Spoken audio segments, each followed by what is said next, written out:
Did you miss us? Because we are back live right here on the early line on this Thursday on SportsGrid. He's Donnie, I am Ben. We apologize for the technical difficulties that had us go to commercial break much earlier than anticipated. Donnie, we're talking about Bronny James. Maybe the SportsGrid powers that be don't want us discussing Bronny James, but we plow on. I was sharing what his agent, Rich Paul, was saying about him. And we'll finish with this quote. If Bronny's name was Charles Jacobson and he was my client, I would do the same thing. Identify teams that have real interest. And that's really the conversation around Bronny James, at least from the narrative perspective. The production or lack thereof in his only year of college hoops at USC. And if his name was different, would there be this much notoriety? I still believe in the prospect that is Bronny James, at least being able to contribute at the professional level in the NBA, but I do understand the skepticism at the same time.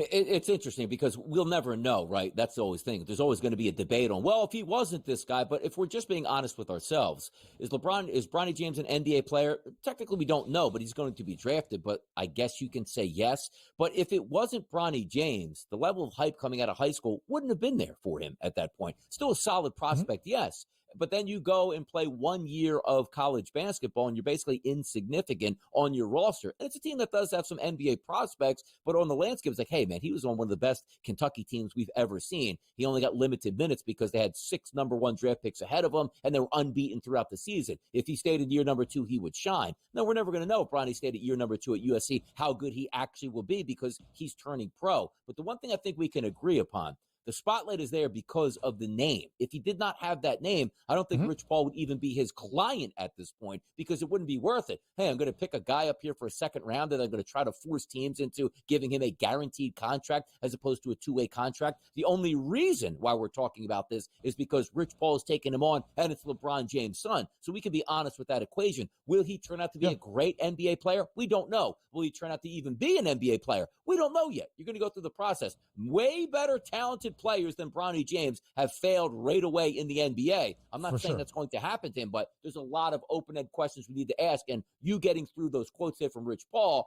there's a little bit of salt in there saying, you know what, if this was just anybody, I'd treat him the same way. No, you wouldn't. You wouldn't treat him at all because you wouldn't have him as a client.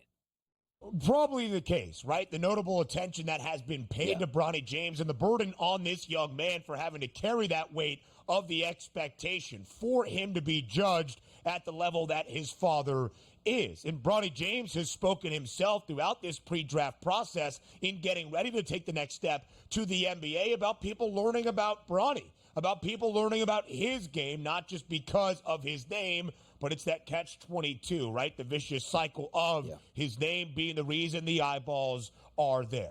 Let's show his college stats because, again, I do want to make this point. You're going to see this a lot in the next week, the production or lack thereof of what Bronny James was able to accomplish at Southern Cal. It was a short freshman campaign given the medical condition and the cardiac arrest that he suffered last summer during summer workouts with the Trojans basketball program. Averaged less than 5 points per game, less than 3 boards, just about 2 dimes, less than 20 minutes played. It is not a direct correlation, success in college basketball to success in the NBA.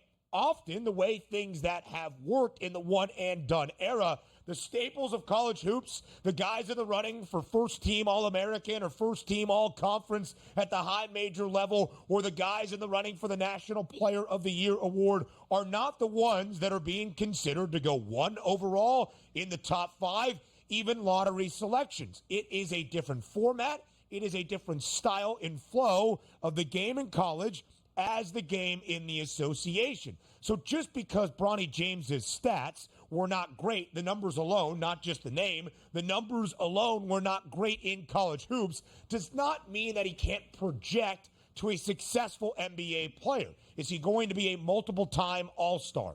Probably not. Can he be on a roster? Certainly so. Yes, and also he is going to get the edge. And I don't think there's really box office appeal for Bronny James, right? Otherwise, we'd have seen him on ESPN every single night and being a superstar, and it's LeBron James's kid. But having said that, he is going to get the benefit of the doubt over many players. Like, if you are looking at crafting your basketball team. You say, these two guys are similar in what they can do. Bronny James is going to be kept over that other guy that they're even with just because of that last name and the legacy and alone just having those eyeballs on your team if you figure that they're going to be there. Now, the interesting part is going to be how it plays out because we're all talking about the same things. And yes, LeBron James for a long time, it's my dream. The only reason why I'm playing right now outside of the money and the fame is I would love to play with my son on the same team. But also, let's get this caught up from the son. Sure, he would love to play with his dad, but also from a team perspective. You're on the road. There's ladies of the night on the road, and, you guys are going out to the bars. Like, your dad's going to be on the same team, right? Like, what do we do? Are you spying on dad? Dad's spying on you? Like, sometimes you just want to be away from, hey, I'm in the NBA with my dad, but he's not seeing me on a day-to-day basis and knocking on my door at 3 a.m. Hey, son, is trying to get some sleep in here. You know what I mean? So there is something about that independence you would like if you're Bronny James. You would think a 19-year-old would want to be distant from his parents as he gets to experience life at the professional level. The Lakers are the favorites to select Bronny James at plus 125. The Phoenix Suns have that second shortest number at plus 550. Again, part of this conversation is LeBron's long-standing desire, regardless of what he says now through back channels, of playing alongside Bronny. The idea of alluring LeBron James to play in your franchise as well is enticing. The Lakers, because of the Pelicans deferring their final pick from the Anthony Davis trade, now draft 17th overall. Phoenix 22nd overall in the first round. Is Bronny James going to be a first-round selection? Well, the odds makers don't seem to believe so. 40.5 is his draft position prop over under. 40.5 in the over has the juice. That's deep into the second round. The Lakers have one pick in the second round. It's 55th overall, the fourth to last pick of the 2024 NBA draft. So maybe some maneuvering on draft night or draft night number 2 exactly a week from today, but all play into the part in the decision to perhaps select Bronny James. More on the early line comes your way now. 6 days away from the start of the 2024 NBA draft, the opening night now of 2 in the NBA draft this year. That is round number 1 on Wednesday in Brooklyn. Oh, by the way, somebody should tell you, SportsGrid is going to have an NBA draft special live on Wednesday next week. The coach, James Young, JY, not Donnie. He doesn't like this draft very much. Myself and Kevin Walsh will be live with you for the entirety of the opening night on Wednesday, live on SportsGrid. Picks 1 through 30. JY, it's going to be a fun night. Oh, it's going to be a great night. And you know what's amazing, Ben? I think we move markets. I think you and I, we have moved markets with this NBA draft because a couple of us were telling people, I think there's value on the board. Ben, I think that train done left the station. Yep, and we'll look at the market movement. And just 6 days away from the NBA draft for the number 1 overall pick, a lot of it following this report from Jonathan Givony of ESPN yesterday, that the Hawks appear to be honing in on Zachary Rizache or Donovan Clingan as their preferred options atop their board, which would mean Alex Sarr, who was the projected number 1 overall pick, and often throughout this draft process, the odds-on favorite, is starting to slide and maybe slip to number 2 overall for the Washington Wizards. JY, what do you think has led to the change, either in Atlanta's thinking to favor Rizache over Sarr, or why Sarr has started to slide? Well, number one, I thought Rizache should have been the number 1 pick, and I've been telling people for weeks. I just think it lines up. The first domino that I thought was interesting is when they were talking about maybe DeAndre Hunter being moved. And I just thought that Rizache was just a perfect person to slide into that. So now you start looking at maybe it's Clingan. So what does that mean? That means Clint Capella could be on the move. And I think you need to be very careful with Rizache, because I'm going to say this right now. I know there's value for him going 3. If Clingan goes 1, I don't think Washington passes up Rizache at 2, because there's always talk about he was never going to slide past 2. So that means Sarr, who a couple of weeks ago was like a minus 300 favorite to go first, may be looking to go 3 at that point unless the slide continues. which could be interesting for him at 3 going to a place like Houston, because then you get playing with him and Şengün. But then what happens with Jabari Smith? Ben, I think this is going to be the beginning of a crazy week, a lot of moving parts, and trades may happen before the draft to start lining up boards. So to me, the talk of the Hawks have squarely to do that. I think either Hunter and or Clint Capella are getting moved, and those two guys can move into those slots, especially with clinging with the fact that Atlanta is very poor defensively at the rim, even though they have Clint Capella. And the fact with Jalen Johnson and DeAndre Hunter, one of them's going to get moved. You move Hunter because he makes more money. Johnson, younger, less money on his contract. Market movers, Coach. We've seen a lot of those numbers already move, but now we're about a week out here from the NBA draft. Sarr at a plus 115 price. Risa Shea minus 125. Clingan at a plus 430 price. Where will we be next week in your mind? Who is going to be that market mover? You say, wow, Clingan plus 430. Does he turn into a negative number here? Do you take a look at Sarr dropping back? Who's that market mover from now till round 1, Coach?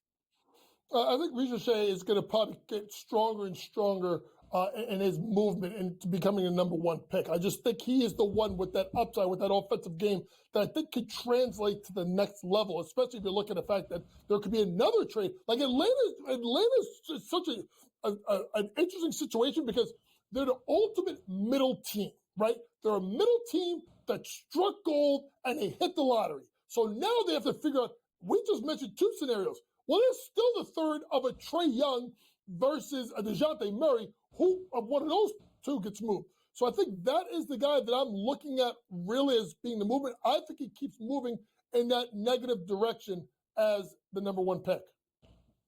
So, JY, let's play it out as such. Zachary Risa Shea goes number 1 overall to the Atlanta Hawks. Alex Sarr, who was the projected number 1 overall pick, and as you saw at a point, a very hefty odds-on favorite in minus money to go first overall to Atlanta, does slide. How far does his draft stock fall? Does it stop just at number 2 overall with the Wizards on the clock? It all depends on if Clingan or Risa Shea goes first. If Risa Shea goes first, then I think he goes 2 with 3 going with Donovan Clingan. I think it's flipped. If Donovan Clingan goes 1, I think Risa Shea goes 2, Sarr goes 3. So it's more about, can you knock down where Atlanta goes? Because I think Atlanta then affects 2 and 3.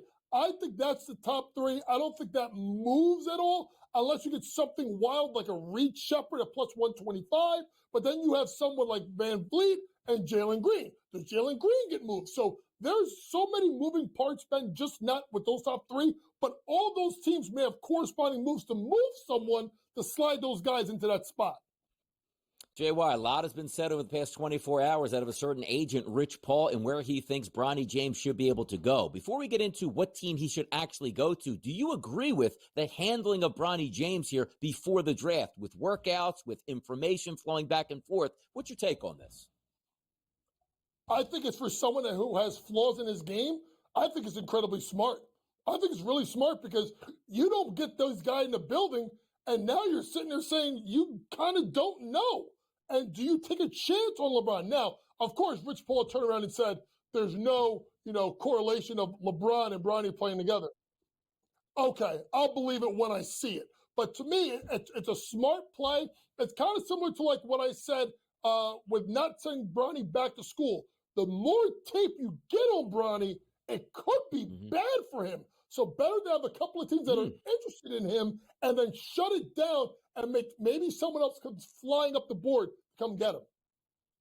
JY, his draft position prop is 40.5. The over has the juice. That would be deep into the second round. Quickly here in the final 30 seconds, is Bronny James going to be a first-round pick or later in the second? I don't know if he'd be a late first-round pick, but I think he goes below pick 40. I would take the under with that. Okay. I think someone's coming to get him at some point, late first round, early second round, somewhere in that 30 to 35 range. The Lakers have 2 picks right now on the board, 17th overall and 55th overall. More with the coach up next.